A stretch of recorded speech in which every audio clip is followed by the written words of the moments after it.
جناب پیغمبر آمدن که در تمام اطراف مدینه منوره یهودیای فدک، یهودیای خیبر، یهودیای قریظه، یهودیای بنی نظیر، یهودیای قباد، یهودیای غطفان بسیار بود. اونجا جوجود بسیار بود. همین خیلی کردگی بودن که اوضاع مدینه را بد کردگی بودن. همه تجارت و زراعت، همه کسب و کار دست همیو بود. پیغمبر خدا صلی الله علیه و سلم اومد خاطر همه یهودی‌ها شرطنامه بست. اگر دنیاداری را ببینیم، حتی که همین چاه‌های مدینه منوره را اینو همش مونوپولیا کردگی بودن. همین چاه‌ها در مردم مدینه اوش میفروختن. همین مونوپولیا کردگی بودن که دو روز ایش میفروخت، دو روز اوش، دو روز ایش میفروخت، دو روز اوش. همین مردم در او فروشی هم دادن. اینا هم تری مردم هم. جناب پیغمبر صلی الله علیه و سلم فرمودند که کسی که اگر همین چاه‌های مدینه را دست همیو خلاص کنه جوش بیشتر که مردم آزاد آب نوشه. اولین آدمی که خطینو سهمیه موند و پول قد تجارت در کار کرد حضرت عثمان بود. حضرت عثمان در تجارتاش مبلغ گذاری که خطشان کار از سر کرد، بسیار تجارت‌ها کلان شدن. در داد و گرفت‌های کلان سهمیه‌ها حضرت عثمان گفت که همین چهار را من دمیته، من سهمیه‌ام میبخشم در تجارت خرما و بخور و در باغداری و در شتر فروشیشون. بعد در یک هفته 2 روز آب در عثمان دادن. گفتن خیلی سهمیه‌های مربی گفتن ای بر مدخل تجارت‌ها منوسه که من اما 4 را داده میتیم 2 روز ایت 4. این در 2 روز مردم هم که تامین او میکرد که مردم یک هفته او عذاب نمیکشید. یک هفته 2 هفته دیگه تجارت یهود در بازی در اومدن، دیگه او فروختن نتونستن. اومدن گفتن 400,000 تنگه عثمان مجموعه سهمیه ما بتی همین 4 خدت. همش از 400,000 تنگه را داد و 4 را گرفت. اومد به جناب پیغمبر گفت که من 4 را جوتا گرفت همش آزاد کردم در یلدا. برای مردم به پول گیرم. جناب پیغمبر گفت که کسی که همین چاه روما همین 4 را همش توزیع کرد اطراف مدینه منوره، ولی کوئی جای او بیشتر.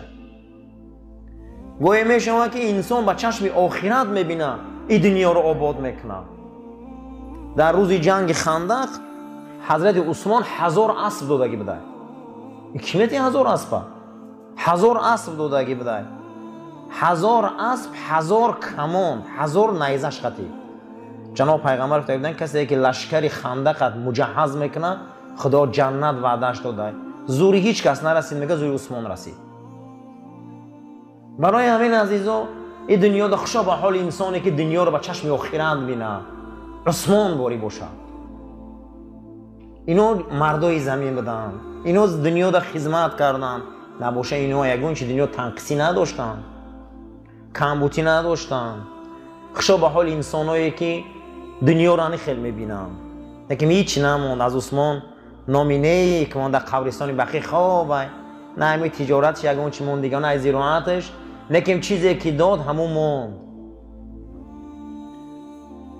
دنیا را کسی با چشم آخرت بینه و دنیا آباده. دنیا را کسی با چشم دنیا بینه هیچ چیز نیست. تا حاضیره قارون لعنتی میگن. که قارون تعریف میکنه؟ هیچ کس قارون تعریف نمیکنه. هیچ کس فرعون تعریف نمیکنه. هیچ کس. لیکن این دنیا را بینین که از نیکا هم تعریف میکنه. این دنیا را در این دنیا که چقدر زندگی کنیم که دنیا خوب باشه. در این دنیا رنگ عثمان زندگی کنیم. در این دنیا رنگ حضرت ابوبکر زندگی کنیم. در این دنیا رنگ حضرت عمر زندگی کنیم. در این دنیا رنگ بزرگان زندگی کنیم. مثل همه آدمایی که از این دنیا را با چشم آخرت دیدن. این دنیا را با چشم چه دیدن عزیزا؟ آخرت دیدن. این دنیا را کسی با چشم آخرت میبینه هیچ محل حرام نیست. هیچ محل حرام نیست. دنیا را با چشم دنیا میبینی به حرام میشود. کسی دنیا را با چشم آخرت که دید او را هیچ کس موعظه زکات نمیکنه. کسی دنیا را با چشم آخرت دید هیچ کس وی موعظه صدقه و احسان نمیکنه. وی خودش خدا داده یک با چشم آخرت دیدن میگیره. گوسفند میکشن، خانه پیغمبر خدا میبیارن صلی الله علیه و سلم. پیغمبر اکرم گوشت ریزه میکنن. بعد یه روز میپرسن حمیرا، عایشه چی موند خونه ده؟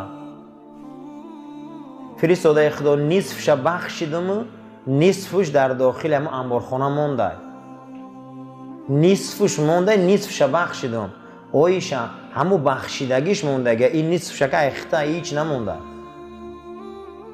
همون دودگید موند، دودگید موند. اویشا در دنیا که کردی اون ندودهی که اخدت مخیر او برایت هیچ نمیشه، برای حساب نکرد، همون نمونده.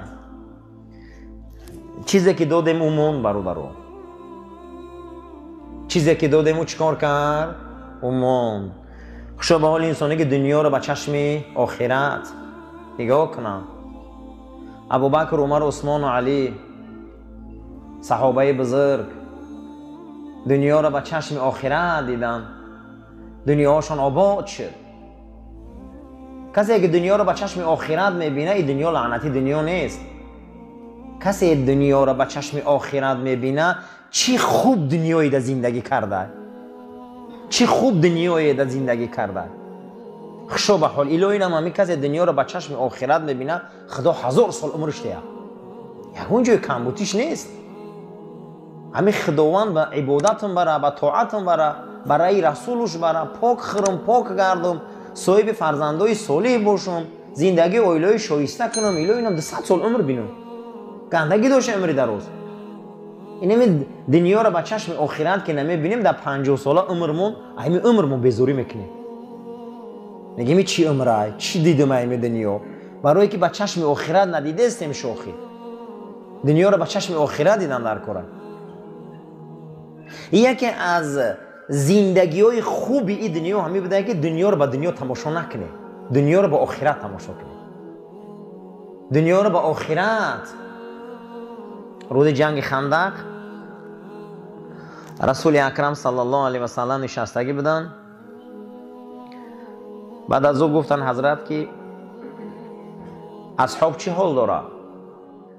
صحابه دنیای تنگ داشت، آمدن این اینون شکایت کرد، ای آب شکایت کردی، ای پشک شکایت کردی، ای خراک دیگه شکایت بالای شکایت شدن، گریب جناب پیغمبر زیغ شدن. فقیری و کمبغلی هم قینده یوخی. چهره جناب پیغمبر صلی الله علیه و سلم تغییر یافتن، زیغ شدن. حضرت عثمان رضی الله تعالی عنه از بین صحابه خستن، صحنه را فهمیدن و بیرون برآمدن رفتن.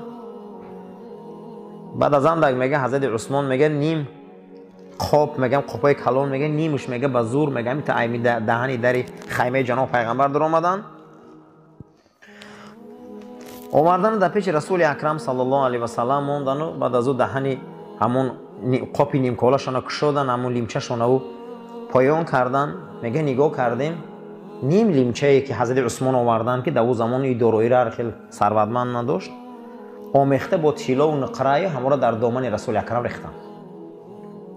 گفتن حضرت همون تجارت هم جمع کردگی بودم، در همین خزینه هم چیزی که به جمع کردم آوردم دادم تا بگیرم باشه همین ثوابات تقسیم کن، زیغ نگرده، چهره‌تون زرد نگیری.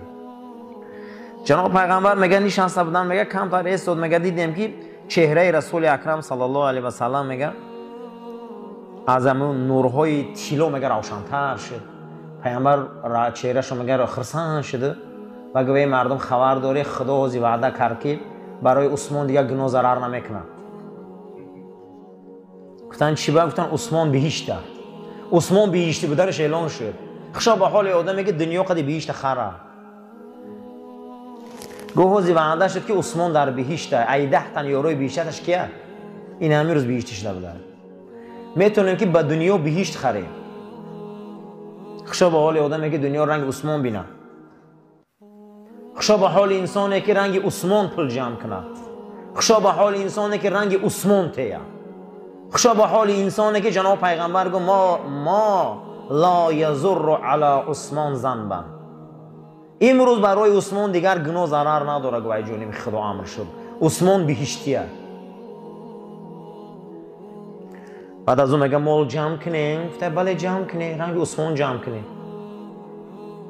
گفته ذخیره‌اش کنیم. گفته رنگ عثمان ذخیره کنیم. گفته چی ذخیره؟ گفته جنت.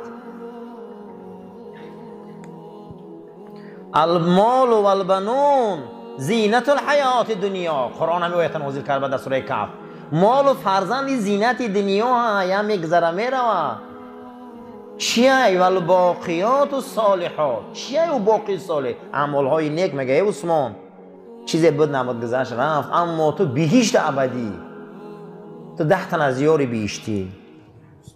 انسان همیشه دوست می‌داره کامل بدنه. انسان همیشه دوست می‌داره که پره باشه. پولش، مالش، جوانیش، سلامتیش، همه چیزش پره باشه، میره دوست می‌داره. لیکن همش در درگاه خدا، غیر خدا هیچ کس پره کردن نمیتونه موره. کسی گفت که من غیر خدا پره‌ام، او بسیار خطا کرده. کسی گفته است که پرگی در درگاه خدا نیست، این هم خطا کرده. همه ابدیت، بزرگیت، پره بودن، درجه در رسیدن، این همش در درگاه الله های. جنت ابدیه، جوانیش ابدیه، پیری نداره، مرگ نداره، چی یک نعمت های. و دل دول ارزو نمیکنی که چیزی را در پیش حاضر میکنم، ولی به یاد نمیبیاری که میره خدا حاضر میکنه. خدا را بینی که باید قادر یک قطره آبی جهنده، مقصد دیگه ضعیفی قدر مخلوق خلق میکنه، بزرگ میکنه، راست میکنه، مرحله حیات میتیشه، تمام برنامه رو در پیش رهش میمونه. الا من تولا، خودش که پسی پا میزنه میگه و کفر، خودش کافر میشه میگه آخی، خودش کمبوتی میبیاره. نباشه تمام این نیکی ها رو الله در پیش رای ما مونده. بگی میگه بگیر خطا پرک، الا من تولا، با جای گیره پره شوه، پیش روه، بلند شوه، پسی پا میزنه و میگه و کفر. با برای نمیگه با کفران میکنه خی، با حیف میشوه. دنیا رو با چشم دنیا نگاه کردن این شکسته. کسی گوه که من دنیا رو با چشم دنیا نگاه میکنم پیش میرم، این دنیا آباد نمیشوه. دنیا رو با چشم آخرت نگاه کنی آباد میشوه. خشو به حال انسانی که دنیا رو با چشم آخرت نگاه میکنه. من امروز دنیا رو با چشم آخرت نگاه کردیم، جمعه خانی اومدیم، خنک هم بود، چیزی هم بود، گذشتی نبا اومدیم، نماز عصر مون خوندیم، شام مون خوندیم، خفتن مون میخونیم. این دنیا رو دنیای آباد میگم. اگر دنیا رو با چشم آخرت ما نگاه نکنیم، هیچی دنیای نیست. دنیا در همین دنیا دست برداره. یک از گوه که من دنیا رو با چشم دنیا نگاه کردم و برد کردم، هیچ که برد کردگی نیست. فرعون برای همین فرعون شد، قارون برای همین قارون شد. لیکن رسول الله صلی الله علیه و سلم دنیا رو با چشم آخرت دیدن، چه ابرو پیدا کردن.